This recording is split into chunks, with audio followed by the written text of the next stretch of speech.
What's up, everyone? Welcome back to Sweet Talks. I'm Tess, your host. Today I have Nikki Howard on, a comedian and model and one of my very, very good friends. Today we're going to make a Barbie cake and we're going to talk a little bit more about how she got to where she is today.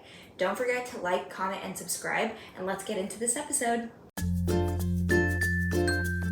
Hi, Nikki. Hi, Tess. Welcome. Thank you for having me. I'm so excited that you're here. I am so excited to make this and then eat it immediately. Okay, so when I asked you, what is a dessert that's nostalgic to you? You were like, Barbie cake. Immediately. There was no hesitation. Not even a little second. I was humbled because I was like, what the hell is a Barbie cake? Yeah. Blew my mind. Like, what do you mean? So for those of you who do not know what a Barbie cake is. Which you should all know. And, think about it. Think about it. Just take a second and think about what that could be, and then that's what it is. I mean, honestly, is it not? Yeah, absolutely. What you're thinking is what it is. But basically, the top of the cake is the Barbie torso. Bottom of the cake is an actual cake. Barbie cake. That's the dress. Your mind is blown. Yeah. It's every, child and or adult, if you're me, his dream. Yeah. Well, I never had that when I was a kid, which I think there's a lot to unpack there with that a little bit. But anyway, we're going to decorate one today. I'm so excited. Okay. So, this is a crumb-coated cake. Sure is. Do you know what a crumb coat is? You know what? Actually, I do. Give it here. What is it? Buddy, the cake boss, taught me. I love Buddy. It's when you just take a little bit of buttercream and you just do it on the outside. Yeah, it's exactly what it is. Good for fondant. Yeah. Honestly, yes. Yeah. And it keeps all the crumbs in, so when you actually put on whatever other frosting, toppings, etc., you don't get those specks of crumbs in it. That's the whole point. Then you put it in the fridge? Yeah, I put it in. Before you do this? Okay, Yeah. that I didn't know, and that's super helpful, because every single time I'm like, why is this not working? So, what we have here is I did 3 layers, and it's 6-inch rounds, so I put the batter into pans, that the diameter is 6 inches, and then I stacked them. Okay. That's how we started. There's a lot of numbers thrown at me. Well, you know what, guys, Okay. I hope you understood, because Nikki didn't. Maybe you can put your graphics. Yeah, I'll be like, some this numbers. is... It's fine. Yeah. Alright, so... Grab your pens. Grab your protractors. There she is. This She's is our beautiful. Barbie. What should we name her? Gertrude. That was not where I was going with it. I mean, an interesting name for a beautiful mommy. Sasha. Oh, Sasha's better. Okay, Yeah. Sasha. So anyway, we're obviously sticking Sasha in, right? We sure so we are. have to cut a hole in the middle. See, that's not how I would have done it. I would have just fucking... Honestly, it probably would have worked better that way. No, but I'm gonna show you how to not destroy your cake. Yeah, you're a real artist, so... So, I have a cookie cutter. Oh, interesting. That actually fits her butt. Wow. I mean, it's fate. Yeah, it sure was. We were So, going to make this, okay? If you want to put it in the middle, and just make a little ring so we know where to cut. Okay. God, this feels like a lot of pressure. Just... Yeah, just like boop. Oh, God. Okay. Cool. All right, So now that's just like where we it's like a are little going. marker. Yeah. Okay, cool. I'll take that from you. You can have that back. Now. Wow, I matched this cake. She had no idea, I didn't guys. even know. You had no idea I'm what like- color it was going to be. All right, Talk about safety fate. first. You want me to? Okay. Yeah. Good God. So now, just cut out, we have a base here. We know where we're cutting. all the way down? So just cut here for now, and then we'll kind of scoop it out. We're going to scoop, like a little bread bowl. Exactly. Loving this lazy Suze. Also, if you're cake decorating, I suggest getting a little turntable. You can call it a Lazy Susan or a turntable. Like, who was Susan, though? You know? Like, I kind of feel bad for her. Like, also, I hope she's getting, like, some sort of a kickback. Do I just take this back? Yeah. Okay. Take that bad boy out. You can put it on here. If you want to eat it, you can just go ahead and eat it, too. Sure I will. And then now we just, like, scoop out as much as we can. So don't worry, you're not going to hurt it because we did put it in the fridge. All right, perfect. I feel like that's good because... It doesn't look good in here. It's like, yeah, no, that's pretty fine. rough. We're fine, I'd guys. not be a good surgeon. I'd be like, Perfect. Now, place Sasha inside. But sorry. we don't want her arms to, like, no, we don't. Or her hair. She's like, woo! Grab her hair like she's like your drunk friend at the bar. She's having... Pull my hair. I'm gonna go in this cake. Push it straight in there. Push it to the limit. I'm pushing it. I feel bad. I feel like I'm violating this doll. All right, how's that? Perfect. So I know that her body is not all the way inside the cake, but that's okay because we're going to fix it with frosting. Like, you won't be able to tell. Fix it with frosting. She's like kind of askew. That's okay. Fine. Look at her. It's okay. She's like, having a cake. She like threw back her hair. She's like, I'm having a good time. It's like her. Yeah, she's hammered. All right, let's go. All right. Next up is we're going to decorate the bottom of the cake. So we're going to decorate her dress, essentially. This is like the best thing you've ever taught me ever. All right, baking hack. Yes. We take a cup. Could be any cup with a large mouth. You put your piping bag into the cup and fit it over the cup so it's easier to put your frosting in. Here's our buttercream. Wow. We made American buttercream, which is butter, powdered sugar, and vanilla extract, because this is just straight vanilla. Straight vanilla. And then we put some food coloring in it. Okay. So, obviously, we wanted to match her beautiful hair and, mermaid aesthetic. Mermaid vibe. So, I'm going to show you how to do a rosette. A rosette. And then you're going to do the rest. Okay. Okay. The rest? Fuck. Okay. No pressure. Okay. Okay. We're going to do a tight circle. So, you start in the middle here. Doing it like... And then you do a tight circle around it. And come back around. So it looks like a rose. It's like a fancy rose without being too fancy. Mm-hmm. It's like... So make it as big as you want, as small as you want, and make your way around, I would say. I usually start from the bottom, so the bottom layer, then it's another layer, then it's another layer. Now, this is my favorite part. Because it just looks, it's like, okay, you're wearing a dress. Yeah, anybody can wear a dress. That's everyone can look this decent. Yeah. Not even good. She looks fine. So we're going to put some fondant decorations on it. Look at their little seashells. That's so cute. We have a cute little... Look at that. Look at this. Look at that. Yep. All right. Place them where you want. Look at Sasha. She really has never looked better, honestly. Look at that twirl. Yeah, I mean, this is... beauty. Yeah. She's beauty and she's grace. She's, Miss, we made her out of cake. All right. That was good. That was good. That was good. Bars. And cut. Yeah. That was great. Are you ready to eat this? More than anything. All right, let's go. Let's do it.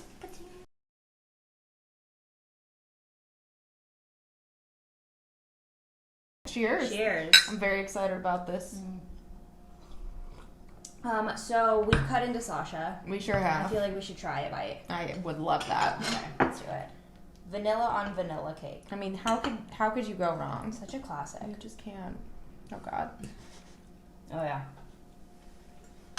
Oh. So good. The girl can bake. It's delightful. I feel like you're a pro now. Oh yeah. I mean, my rosettes are phenomenal. Yeah. Okay, so this was your nostalgic dessert. Mm-hmm. So why? Like, tell me why this is meaningful to you after you're done chewing. Well, you asked me, and my first thought was the Barbie cake, because I will never forget 1 year for my birthday. I must have been maybe like 8 or 9. All I wanted was a Barbie cake, which is very interesting for me because I was like such a tomboy. Yeah. But I wanted a Barbie cake. You did not play with Barbies. Like, you just, didn't even have Barbies? I had Barbies, but I didn't really, play with them. I was more of, a tree climber, Yeah.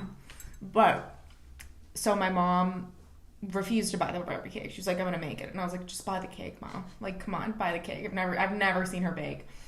She was like, I'm going to make it. And it looked great, and it tasted so bad. It was, the worst thing ever. And I remember being like, you should have bought it. And my mom was like, I know. We should have spent some money We should have bought the cake. But my mom's very I'll make anything. And she does. But it was, Well, I feel like this looks amazing, and it tastes so much better. Well, we're going to shout out your mom. Yeah, redemption for Linda. No, not redemption. This is we think it's good. We think it's nice that your mom did this. It's nice that your mom wanted to make you a cake. Totally. I agree. I thought that was the sentiment. Right. And I thought that, but I was like, look, it's not just me and you. Right. There's other people involved. People have to eat this cake. Come on, let's be reasonable here. Right. Yeah. So tell me how you grew up. You're a model and you are a comedian. You are both of those things. Don't act like you're Yeah, not. I am. You are. Thank you. So tell me everything. Let's start from the beginning. Well, I think I just knew that I always wanted to do like acting and comedy specifically. I've always had like a very clear goal in my head of like what the steps that I needed, like very shockingly realistic goals for like someone so young. Like, how old were you? I remember being like, I think I was in, well, I've always wanted to act like forever.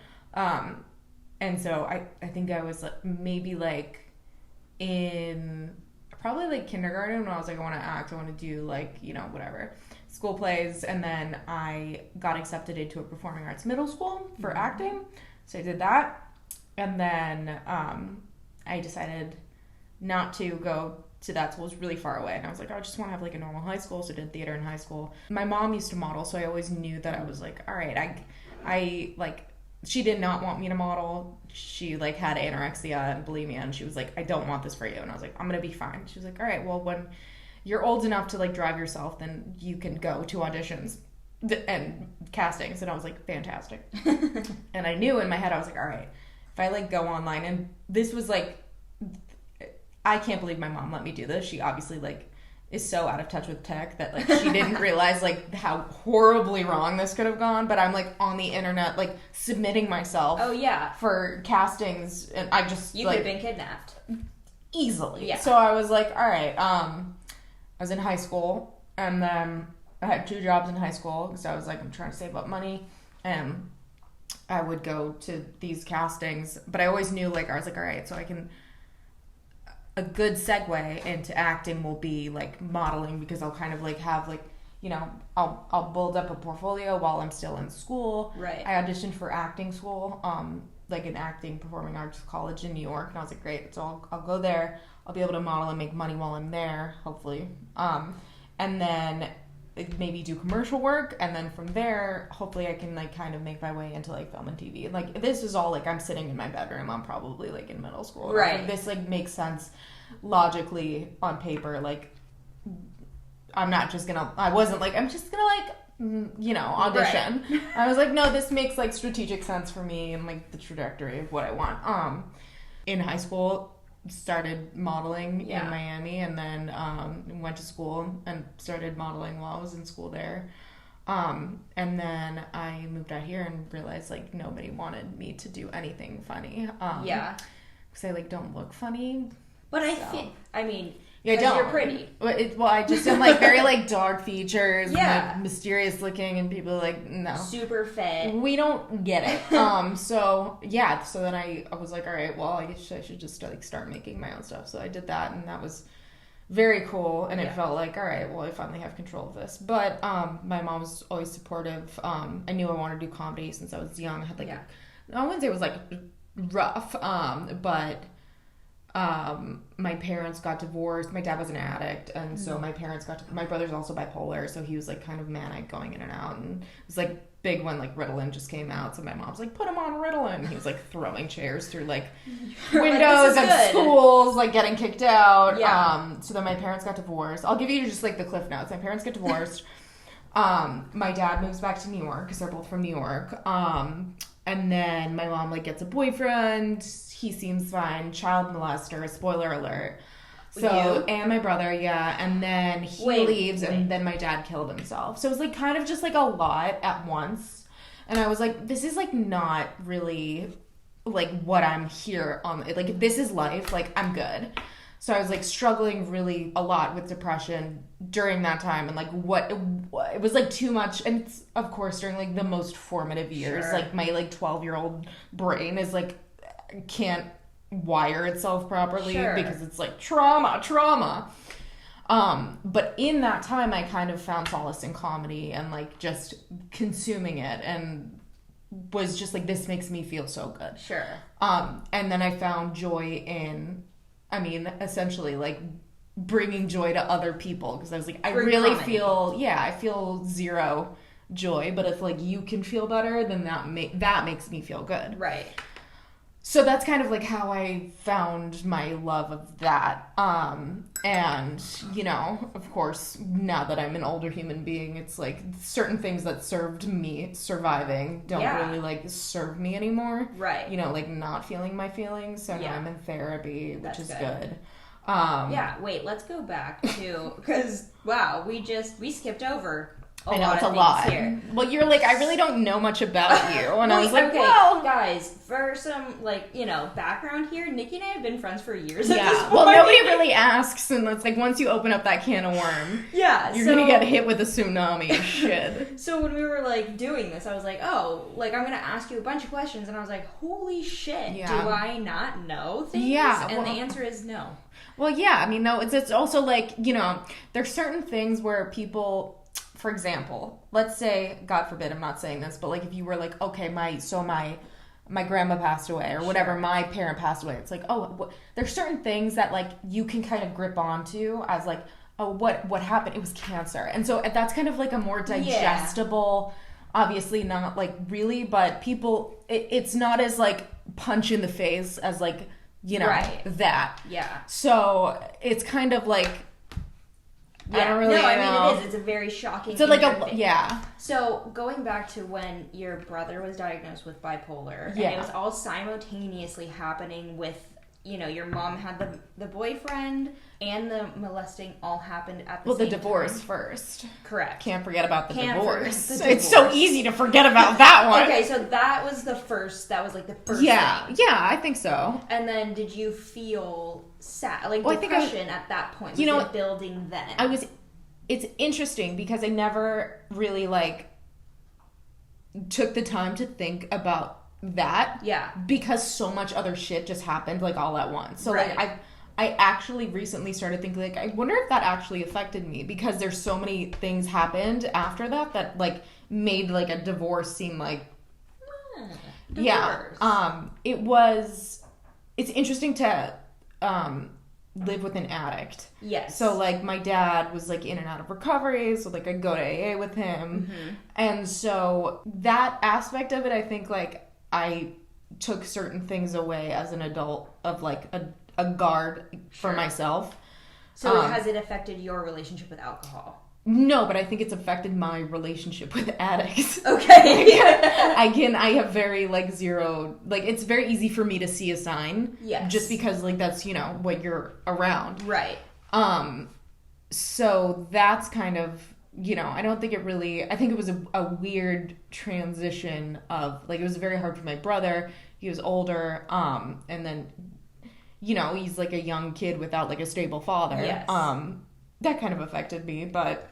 So that happened, and then your mom got the boyfriend, and so how soon after they got together did the trauma, the molesting happen? All the molesting. I don't know how to say it. I think it's there's like a very a big part of like the way that our brains work to protect us, which I've learned, is they just repress. Yeah. Like, they block things out. So, even now, like, my mom will say things to me, and they're memories that I, like, don't even... Like, I'm like, oh, my God. It sounds like when she says certain things back about what happened in my life, like I'm listening to, like, a podcast. And I'm like, this is, like, interesting. Really. Yeah. So, a lot of, like, big chunks of time, and it's kind of like a blur. Like, I know, like, this happened and this happened and this happened. I don't know how to explain it. Just blocked out. Yeah. And I was talking to my brother because he has the opposite. So he remembers everything. Yeah. And part of me is, and he said, you're so lucky that you don't remember. Which I think is probably fair, but a lot of it is kind of like, well, you know, do I want to know? It's kind of like Pandora's box. Like, am I just ignorance is bliss and this happened and like let's move on? So to answer your question, I don't know, but I'm sure like there's some sort of timeline somewhere. Like Do you feel like, even though you don't remember, okay, so you have repressed those memories, has it affected you in relationships moving forward? Absolutely. Trusting people, what is that? I think it's less about trust and it's more about like just viscerally like a like, you know, physical like touch. yeah, like a, you know, it's not terrible, but there's certain things that it's I am actually surprised at myself how much less like guarded I am, you know, because you would think something like that happens, then you're very like, I hate men, blah blah blah, but I'm not like that, but it's I think I have a very good sense of, like, I have a good vibe for people. Right. All of that made you grow up really fast, so you had to understand people. And then on top of just what you're dealing with on your personal level, which is, I mean, Nikki, that is more than anyone should ever deal with. And I'm sorry that you went through that. That is just unbelievable, and it hurts my heart. So that's one section. The other section is in your professional life, people are there to use you. I'm sure you know, when you were 16 years old trying to get modeling gigs, you probably had to deal with a lot of men wanting something from you, or did you not experience that as well? You know, I didn't, like I said, I'm a pretty good judge of like energy and vibes. So I've shockingly been able to kind of navigate and like get myself out of situations where I was like, I feel so, even if just like getting coffee or something, like I'm like, I don't want to do this. So in that sense, I've like definitely, I think, been able to navigate this world better. But it's also like, you know, it really taught me like when you go through things that are very traumatic when you're young, it's kind of like everything is a cakewalk. Yeah. You know what I mean? Like, there is nothing that, like, you can throw at me that is going to break me. Yeah. Pretty much. Right. So that's kind of a, you know, it's what can I do? It's like everything is relative, right? There's gonna always be someone that has something that's worse than you or this and this, but it's not really, like, about that. It's about, like, your own story and what your purpose is and why all of this stuff happened to get you to where you're supposed to be. And I think my biggest lesson is like what I've learned from that is like you never know. Like you never know what your story is, what somebody else's story is. Yeah. You just don't know. Right. Like, you know, I look this way and act look at this all of way. The shit that happened. You just would, but you never know. So it's like we are all just humans trying to get through the day. You're not wrong. That's it. You're not wrong. When were you able, though, to, because you have a great outlook now, right? You have an amazing, this is, you know, how I feel, how I think, etc. But when you were young, clearly you just it didn't happen and you're like, I think everything happens for a reason. No. So when did you start this journey of healing? How did it go? What was it like? I think, well, for a while I was like, I don't want to be here anymore. And so I struggled with depression I still do to this day. But I think when I was suicidal, and obviously when you're a kid and you're just like, this is, no, I'm good. When you don't die when you should have died, there's a real awakening that happens when you're like, I'm supposed to be here. Like, if that's not gonna do it, then like, okay. Did you attempt it? Yeah. When you were young? Absolutely. My brother too. Yeah. Really? Yeah. Wow. I mean, and my poor mom, like, God bless her, well, like, for trying. All of, you know, not to take away from. Well, no, but I just think about, like, can you imagine, like, this is your life now, and both your kids are like, what do you do? Right. I think for me, like, it was very much like, okay, like, bring it on. And in that moment, I was just like, all right, well, and so I think it's also been very, I hope that, like, if someone is struggling, there's so many people that are and, like, don't even want to talk about it. Yeah. Which I totally understand. And the people that, like, want to give you advice are like, but you have everything. My hair is so pretty. Right. You're like, right, but I'm dying inside. Right. There's always, like, you are just so not alone. Yeah. Like, you know, and so, and you can get through it. Yeah. Like, you really can. There's a reason that this shit happened. And, like, you can handle it. Yeah. And you will handle it. Right. But right now, like, it fucking sucks. And that's okay. Yeah. You know? When you were younger, because we grew up around the same time. Yes. I mean, we're basically the same age.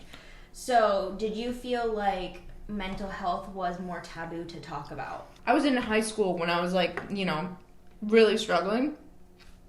But I don't think it was like as... I mean, I don't know what being in high school like it's like right now. Yeah. But I remember like...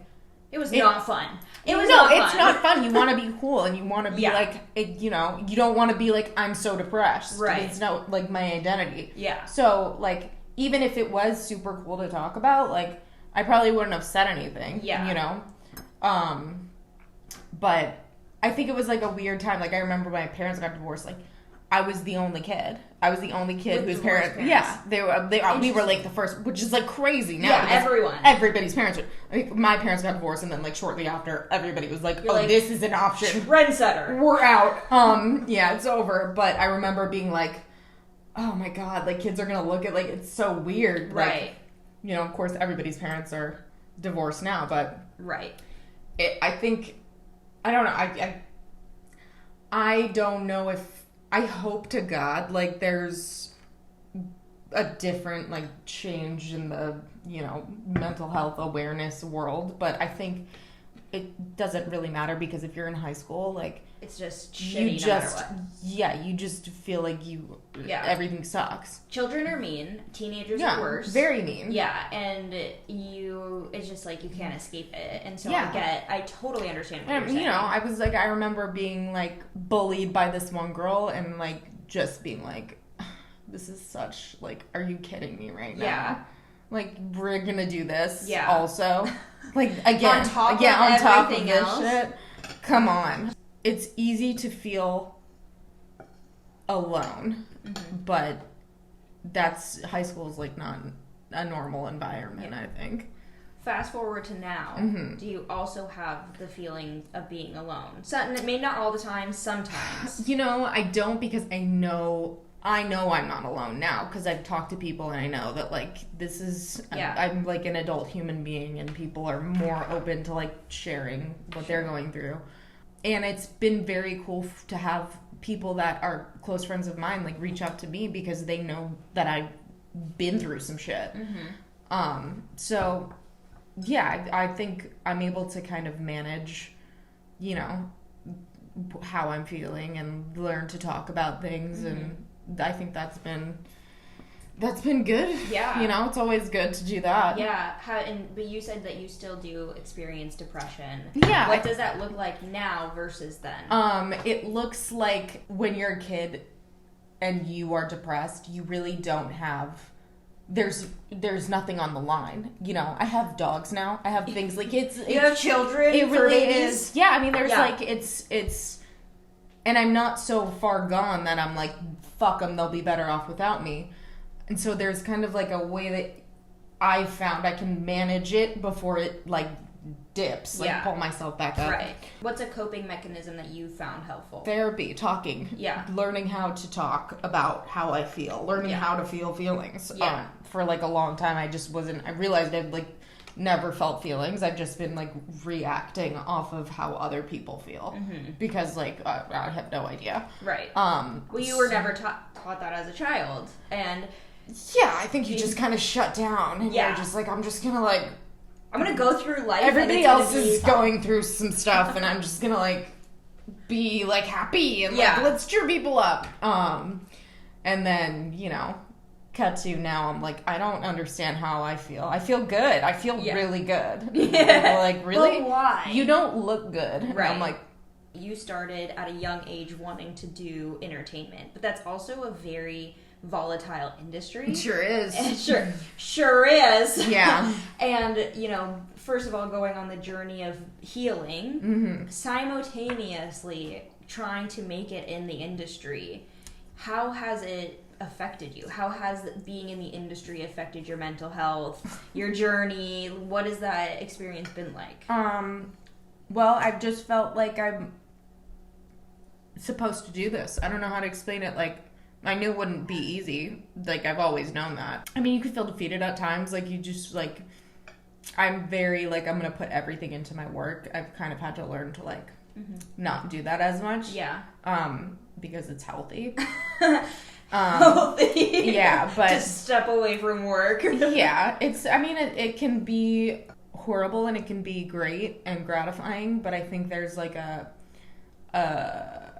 I've never had a plan B. Yeah. I'm always like, no, I'll find a way. Like, I'm supposed to do this. Like, it's not gonna be. I've also always known I just like in my bones. I'm like, I'm not gonna move to LA and audition for something and get a role. Like, I just always knew. Like, interesting. It's gonna be hard, and it has been. Yeah. But when you put the work in, especially like with what I'm doing, like a lot of YouTube stuff and like kind of creating little things, it pays off. And when you trust yourself and like stand behind like, okay, I believe in this, I think this is funny, like put it out there. So I don't know, it's a lot easier when you are in control of like your own success in that regard. Right. So being a creator on YouTube versus something. Yeah, well, it's like my whole, like, I'm not just sitting by the phone waiting to hear like, oh, you have an audition. Oh, you didn't get it. Yeah, it's like, I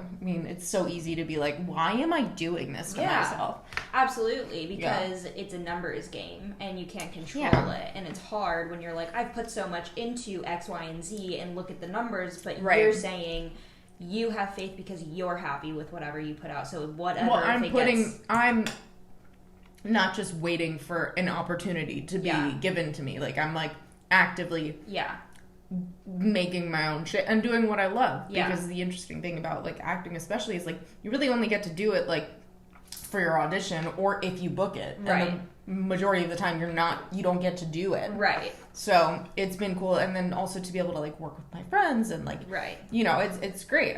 I love it. So have you found success in it? You've been doing it for what? It's been like 15 years if you count when you were in high school. Like acting? Yeah. My whole life, I feel like. Okay. Yeah. So you're not 15, so more than 15 years. 15. More than 15 years. Not a day older. Have you found success in it? Yeah, I have. I mean, I found healing. I found like survival in it. Yeah. To a certain extent, where it's like, you know, I do not want to be in this life. I'll just be this person for now. Sure. But yeah, I think I found like such personal, I don't know how to explain it, like personal success and happiness knowing that like I am doing what I love to do and like it's actually working. Yeah. And so like it's validating the feeling that I've always had where I'm like, I'm supposed to do this. I'm like, and now it's working and I'm like, okay, that was right then. So yeah. And did it take a long time for you to see the success? Not really. I mean, what is success, right? It's all relative. That's the question, right? But I think I've always been happy doing what I'm doing. And you feel that, because like you said, everyone is, you know, success is different to everyone. Yeah. So is success to you happiness? That's an interesting question that I've talked to my therapist about. Well, I think it's like, what is success and what is like at the end goal, like I've made it. So I get to do what I love to do, and like this feels a lot like success to me. So that's good. But I'm also not like content. Yeah. You know. Well, you're a goal setter. You have a high expectation of yourself. So for you to be like, I'm just happy doing what I am doing at this very moment, and that is it forever. I don't see it being. No, it's not. But I think it's also like I'm doing what I'm supposed to be doing right now, and like I'm open and available. Yeah. And like ready for whatever. Yeah. So you mentioned that when you came to LA, you're like, I'm funny and I'm going to be in comedy. But then people were like, no, you're not funny. No, I had an agent for modeling, and then I came out here and I was like, I'll get a commercial agent. So I was doing commercials. And then through that, I got a theatrical agent, which is crazy because like in my bedroom when I'm 16, I'm thinking like, this is how it's going to go, which is exactly how it went. So I'm like, wow, that was really spot on with that. But yeah, I mean, it's not that I was just getting auditions for like very serious things. Sure. And I'm like, I can do that. That's fine, but that's not what I want to do. Okay. And they're like, beggars can't be choosers. Sit down, bitch. You don't look funny. So like, what do you have? What have you done that's funny? I'm like, well, let me show you, and then I'll have stuff. And they're like, that's really not how this business works, sweetheart. I was like, okay, cool. So then I decided to like proof of concept, like I'll just do it yourself. Yeah, pretty much. Which is really amazing that we live in like a generation that, you know, allows that to happen. Right. So my question is, because you do a lot of modeling, and you're doing fitness modeling, you do brand modeling. Do you feel like that lessens your credibility in the comedy space? Like, do people or casting or networks look at you and say, she's not funny, like she's a model, she's not a comedian? Have you felt like that has hindered or helped your journey into comedy? I've never really thought about it like that. I think it doesn't really matter if like you model or not. Like the world that I'm living in is like mostly dominated by men, and like if you're not essentially like, you know, a dude or like very unfuckable, like, you know what I mean? Like it's gonna be like, oh, she's so hot. I don't want people to be like, oh, she's pretty, so she's like, and she's like kind of funny, so she's really funny. Yeah. You know, it's like so easy to be like, this person's so, it's like they're not really that funny, they're just attractive and like they have good timing. Yeah. But I've always wanted to be like, no, this is genuinely funny. Like, I don't give a fuck. Right. So it's very cool now to have like a group of friends who, I mean, it can be not great at times, but like they talk to me like I'm, you know, a guy. They're not like, they just talk to me like I'm them, which is very brash sometimes, and I have to be like, I am a lady. Stop right yelling at me. I'm not a frat brother. But it's. Do you think, so that actually goes into my next question that I was very interested in learning more about because of the comedy and because it is mostly male dominated. Is it harder for you? Like, I mean, I think you just answered the question kind of, but being a woman in comedy, if you were a man, would you have... I think it would be harder for me as a man, to be honest with you. Yeah, because it's so... how do you stand out in a crowd of other people that look kind of like you that are doing exactly what you want to do?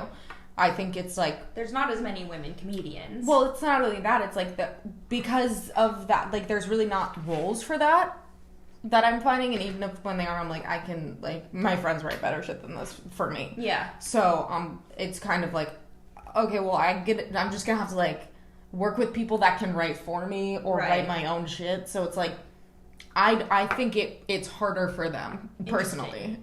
It's just, like, there's not as many opportunities for what I want to do, so in that sense it's harder, but it's also, I think it's harder to stand out in a, you know, I don't know. That's interesting. I thought you were going to say the opposite, honestly. No, I mean, I've only ever, like, I think because I'm very, like, type A, I'm going to fucking work for this shit, which is, like, the same mentality you kind of have to have. Yes. Just all around, there's a certain level of respect that you get just innately at doing this. Yeah. It's very, like, you know, kind of a ballsy thing to do. So if you're doing it and you just, like, I've never had an issue. Yeah. Did it take you a long time to be confident in your comedy?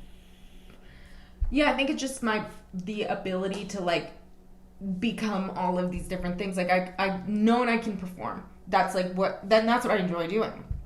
I don't really want to be a writer. I don't want to be a director. I don't want to fucking be an editor. But you kind of have to do that. So the process, I still don't feel 100% confident, but I'm getting there. And like, the more you do it, the more kind of you know. What is your success? Like, what do you see being the success? Being like financially stable enough to, like, you know, just be chilling and get to do what I love to do and work with my friends and, like, you know, kind of reach more people and to be able to do the same thing but, like, not have to wear all the hats would be nice. Yeah. So that's kind of like get it into a well-oiled machine so I can kind of, you know, do my own thing. But this cake was delightful, by the way. I'm loving that you love it. It's so good. You know that I love to just feed you. I'm here for it. Whenever you want. I try and feed you all the time. No, that's false. I talk to you I text you. I'm like, hey, do you want these cupcakes? And you're like, no. That's like on this is Saturday. This is my day where I get to enjoy people food. But like on Tuesday, you can still hold on to it until Saturday. No, I can't. That's not really how I operate. Well, Nikki, it was lovely having you. It was lovely being here. And for all of you folks at home, there is no A at the end of her name. It's not short for anything. It's just Tess. So. It's just Tess, not Tessa. Know that. Thank you for having me. All right, cheers. Okay. Boop. Bye. Bye.